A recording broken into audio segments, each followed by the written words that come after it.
Hello and welcome to the Voice Bharat YouTube channel. Today I am here again with an analysis video, and this one is a post-match analysis of the match that has been held between SC East Bengal and Jamshedpur FC. So the match was a tight match. There were mistakes from both the sides, and the thing which amazed us all is the selection of first 11 of SC East Bengal, that they played an all-Indian midfield. But how did it play? I don't know. The selection of players of Terina Namte and Wahembang Angusana Luang has really put question mark on the coach, that how did they come to play in advance of Jackie Chan Singh or Amarjit Singh Kiam. Yes, Jackie Chan may not have played much matches in the last season. He may not be fully match fit, but Amarjit, what happened to him? He just came and played. He just played the under 23 qualifiers, and he is unfit. How can it be possible? So again, the All Indian midfield was not a good choice by coach Manolo Diaz. So let me tell you the lineup of both the teams.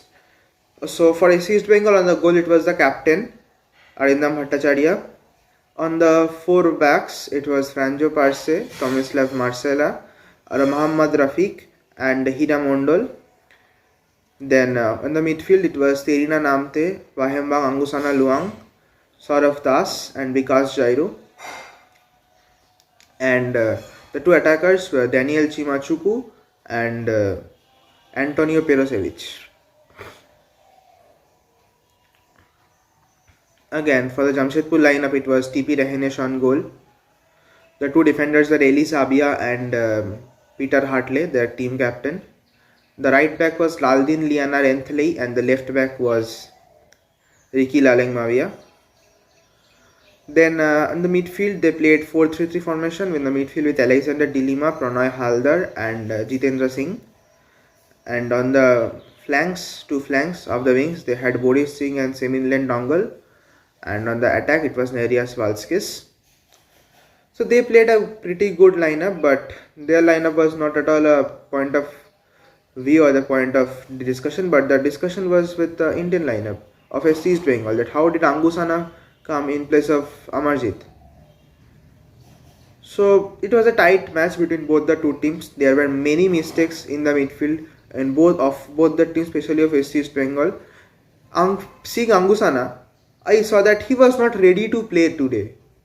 He was really not ready to play today, because what I saw about him is that his ball distribution, his dribblings, his holding the ball, all were rubbish.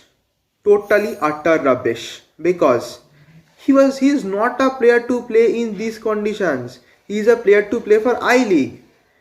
This player is not up to the mark for ISL. Then how come he is getting chance ahead of Amarjit, who has been the captain of India under 17 World Cup team? I don't know. Maybe an influence of Renedy Singh, maybe. But the thing is that Angusana is not the person to play in this kind of matches, especially in an all-Indian midfield, when you need an experienced campaigner. You have Saurav Das, an experienced campaigner, you have Vikas Jairo, an experienced campaigner, but you need a person to play in the attacking role. Coming into the attacking portion, the player who has impressed all of us today, even the Jamshedpur fans, it is Antonio Perosevic. Maybe after the exhibition of Bright Enobakhare, there may be a moment of sadness among the East Bengal fans. But yes, this player, Antonio Perosevic, has taken away all the sadness. His touch, his passing quality, his running with the ball, his dribbling, everything has impressed everyone today of SC East Bengal and Jamshedpur fans. Totally football fans who love football will be impressed by the game of Antonio Perosevic. Another player whom we had all expectations with is Daniel Chima. Everyone is saying that Daniel Chima has disheartened everyone, but I would say that Daniel Chima had nothing to do. Two foreign defenders, Eli Sabia and Peter Hartley, had marked Daniel Chima last day. They totally man-marked Daniel Chima. Daniel Chima was fouled badly by Semillan Dongle. That would be a yellow card, but no one gave the yellow card. Yes, the refereeing was pretty good yesterday. Mr. Crystal John did try to play many advantages, but it was not up to the mark playing advantages for these teams. So, yes, it was a tight game. Both of the teams had many mistakes in the game. Everyone may forget the mistakes telling that it is a fast match or something like that, but East Bengal must change their starting lineup in the next game. I don't know what has happened to Mohammad Rafiq or Ankit Mukherjee, what are they doing, but the thing is that the Mohammad Rafiq is not a proper right back. I think his game is going to ruin if he continues to play as a defensive player for at least 2 more seasons. His attacking qualities are going to ruin. Honestly speaking, his attacking qualities are going to ruin. Because from the last 3 to 4 seasons, he has been playing as a right back, defensive midfielder, central midfielder, especially as a right back for Mumbai City FC and for SC East Bengal. He is an attacking player, he is a central attacking midfielder, he is a playmaker, he is an Indian playmaker. If everyone takes the defensive qualities of Mohammad Rafiq and hides his attacking qualities, then it is impossible for get him to the national team, because there are players like Brandon Fernandes who is said to be the Indian Messi. So Mohammad Rafiq is not a proper right back, and his defensive qualities are also has many flaws. Last day it was the mistake of Mohammad Rafiq when Peter Hartley gave the goal. And yes, talking of goal, it was Franjo Parse who gave the goal for SC East Bengal. Yes, we all had smiles seeing his bicycle kick getting into the goal. It was a lovely free kick from Perosevic, a boomed free kick which boomed into Nerijus Valskis and then it went into the corner. Then it was Bikash Jairu's corner, a lovely corner by Bikash Jairu. It was dipping inside the box, or inside the goal rather, but Rahenesh did well to keep it out, but it went straight on the legs of Antonio Perosevic. Perosevic just shielded the ball inside, and it was Franjo Parse who got into the goal with a great bicycle kick. A lovely goal by this player. Again, I have to talk with one player. Yes, it's the Serbian Amit Darvisevic. SC East Bengal fans, you have nothing to lose with this player.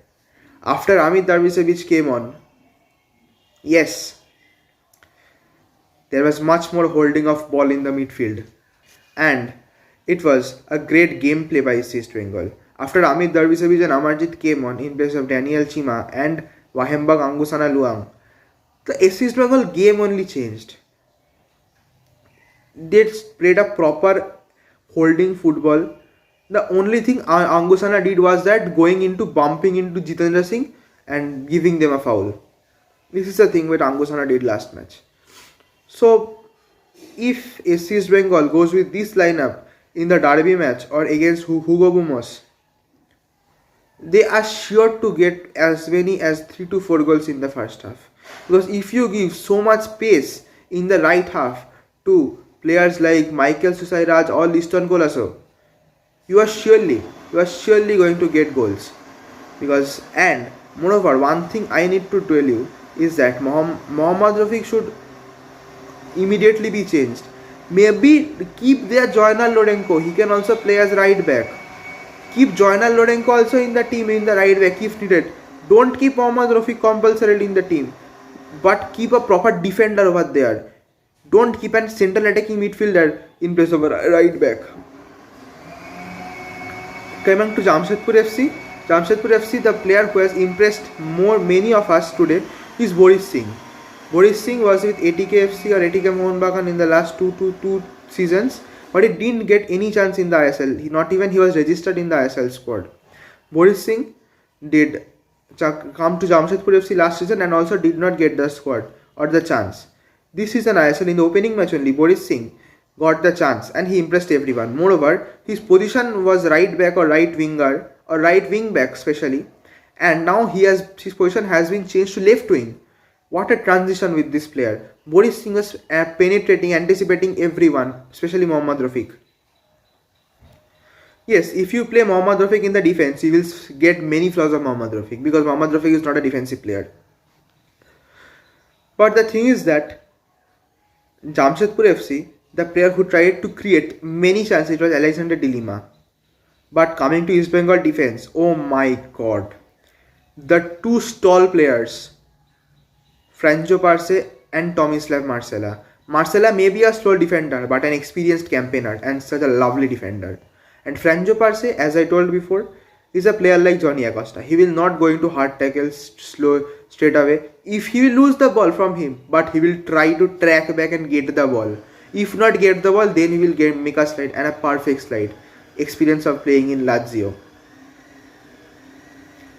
And the player who has impressed many of us today, yes, it's Hira Mondal on the left back. Such an impressive player. He gave his 100% till the last minute. From the first minute till the last minute, he gave his 100%. He was attached with Seminle Ndongal like a gum. He covered each and every ball of Seminle Ndongal. He did not allow Seminle Ndongal to penetrate through the right flanks of Jamshedpur FC. His his locks, his slidings, all were awesome. Even he took a long ranger that, moreover, it was a clearance, but it affected Rahanesh very much. And lastly, I need to tell one player. There is Joanna Lorenko. What an assist to Jackie Chan Singh. And what a shot by Jackie Chan. These players used to, what would be in the first 11, like Amir, Jackie, these players.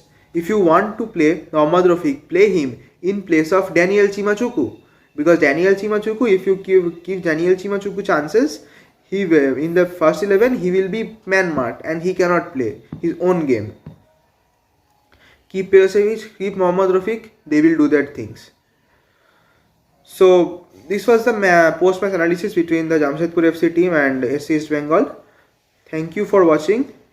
Keep subscribing our channel, hit the like button if you like the video and share the video with many of your friends so that all can get these messages. Thank you. Have a nice day.